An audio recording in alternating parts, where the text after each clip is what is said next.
اعوذ باللہ من الشیطان الرجیم بسم اللہ الرحمن الرحیم۔ ہم حضور کے اجداد کے حالات بیان کر رہے ہیں۔ پہلے عبد مناف کا حال بیان کیا گیا کہ وہ عقیدہ توحید پر تھا اور اللہ کی تقوی اور صلہ رحمی کا حکم دیتا تھا۔ اب ہاشم کا بیان ہے۔ ہاشم کا اصل نام امام شافعی صاحب اور امام مالک صاحب فرماتے ہیں کہ ہاشم کا نام عمر تھا اور مکے میں قحط تھا۔ ہاشم شوربہ میں روٹیاں چور کر اہل مکہ کو کھلائے، اس لیے ان کا نام ہاشم ہو گیا، کیونکہ ہاشم کا معنی چور کرنے کی ہے، چورا کرنے کے۔ تو یہ بھی روٹیاں چورا کر کے شوربہ بنا کر قحط کے زمانے میں لوگوں کو کھلاتے تھے، اس لیے ہاشم بن گیا، ورنہ اصل نام عمر تھا، عمر۔ اور اس کے علاوہ ہاشم میں بہت بڑے صفات تھے، کیونکہ حضور کے جد امجد ہے۔ اپنے قوم اور تمام اہل مکہ کو سرید بنا کر کھلایا کرتا تھا، اور مکے کے لوگ قحط کی وجہ سے لاغر اور ناتوان تھے۔ یہ ایک مرتبہ نہیں بلکہ بار بار اہل مکہ کو اس طرح سے کھلایا۔ نہایت سخیت تھے، دسترخوان کا بہت وسیع تھا، ہر وارد و صادر کے لیے ان کا دسترخوان حاضر تھا۔ غریب مسافروں کے لیے اونٹ عطا کرتے تھے، نہایت حسین و جمیل تھے۔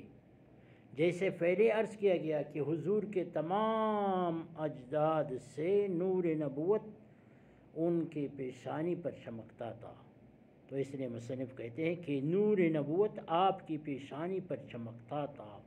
علماء بنی اسرائیل جب آپ کو دیکھتے تو سجدہ کرتے اور آپ کے ہاتھوں کو بوسہ دیتے تھے۔ قبائل عرب اور علماء بنی اسرائیل نکاح کے لیے اپنی لڑکیاں ہاشم پر پیش کرتے تھے، حتیٰ کہ شاہ روم نے ہاشم کو خط لکھا کہ مجھ کو آپ کی جود و کرم کی اطلاع پہنچی، اپنی حسن جمال میں یکانہ روزگار ہے آپ کی زوجیت میں دینا چاہتی ہوں، یعنی اپنی بیٹی کی یعنی رشتہ دینے کی کوشش کی۔ شاہ روم نے کہا آپ یہاں جائے تو آ کے آپ سے شادی کی نکاح کر دوں۔ ہاشم نے شہزادی کی نکاح سے انکار کر دیا۔ شاہ روم کا مقصد اصلی یہ تھا کہ نور نبوت ہاشم کی پیشانی پر چمک رہا ہے، اس کو اپنے گھرانے میں منتقل کر لیا جائے۔ کہتے ہیں وفات کے وقت ہاشم کا سن عمر 25 سال کا تھا۔ ہاشم چونکہ حضور کے جد امجد ہے اور بڑے صفات کے مالک تھے، اور یہ جو دو سفر تھے، ایک سردیوں میں جو یمن جاتا تھا قریش کو لے کر، اور سردیوں میں شام کو لے کر جاتا تھا، تو یہ ہاشم ہی نے جاری کیا بنی قریش کے لیے، اور یہ دو سفریں کر کے پورا سال کا روزی اللہ پاک دے دیا کرتا تھا، جو اللہ پاک نے سورۃ ایلاف قریش ایلافہم رحلۃ الشتاء والصیف میں اللہ پاک نے احسان قریش پر جتلایا ہے کہ تم دو سفریں کرتے ہو، دو سفروں کے مانوس ہو گئے ہو۔ ایک سفر گرمیوں میں شام کی طرف جاتے ہو اور ایک سفر سردیوں میں یمن کی طرف جاتے ہو، حبشہ کی طرف، جو سردیوں میں گرم رہتا ہے۔ تو ابھی تم اس ذات وحدہ لا شریک کی عبادت کرو جو یہ ایلاف قریش ایلافہم رحلۃ الشتاء والصیف فلیعبدوا رب ھذا البیت الذی اطعمہم من جوع وآمنہم من خوف۔ تو اس رب کی عبادت کرو جو کعبے کا رب ہے، تم کو امن دیا ہے خوف سے اور بھوک سے۔ یہ اللہ کی مہربانی، یہ رواج اور یہ دستور کس نے قائم کیا؟ ہاشم نے قائم کیا قریش کے لیے۔ اور ہاشم ایک دفعہ وہاں پر گئے، ہاشم ایک دفعہ جو ہے